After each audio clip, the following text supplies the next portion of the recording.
Welcome back to Charging Ahead, an exciting e-mobility video series by the Enzi Ijayo Africa Initiative showcasing the future of sustainable transport in Kenya. In this episode, we are joined by Monicah Mwalo, the production manager at Rome Electric. She offers a unique view into the technical challenges, manufacturing process, and what it means to lead in a male-dominated field. Hi, my name is Monicah Mwalo. I am the production manager at Rome. So at Rome, our mission is building and designing reliable bikes that are affordable, that are able to change the lives of many.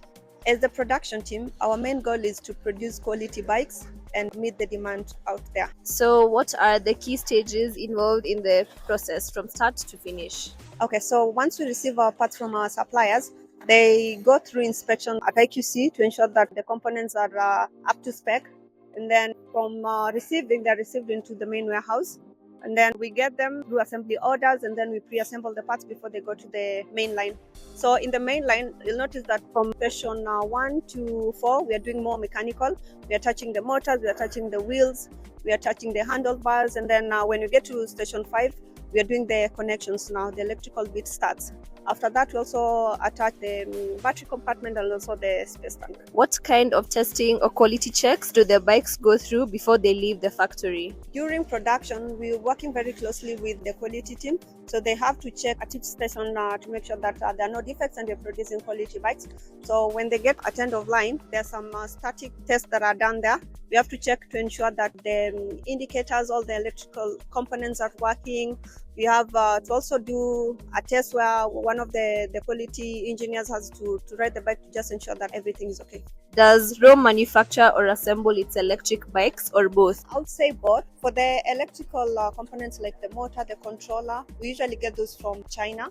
And then our frame comes from India. Then most of the mechanical components are made in-house, and we're also working with the local suppliers through a localization project where they fabricate their parts for us and then we get them. On average, how many bikes does Rome Electric produce in a day?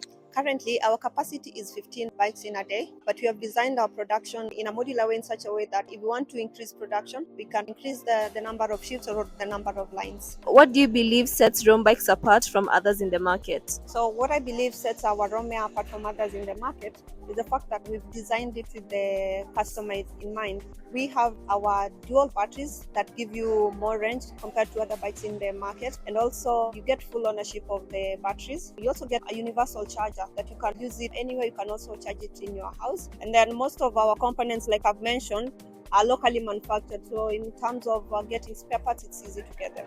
So, as a female engineer, what has your experience been like leading a production team, especially in a male-dominated environment such as the EV space?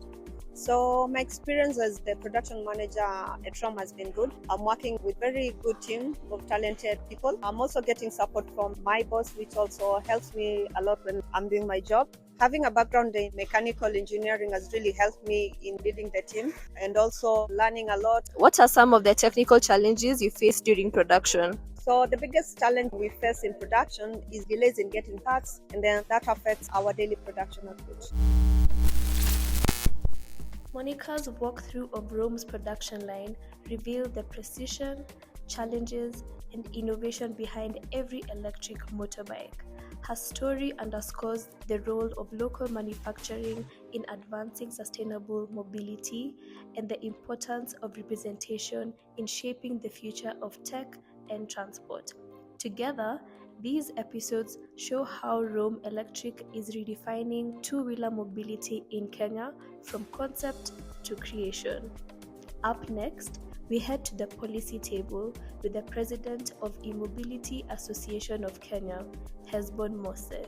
Thank you for watching, and charge up for the next episode by subscribing to stay on the road with us.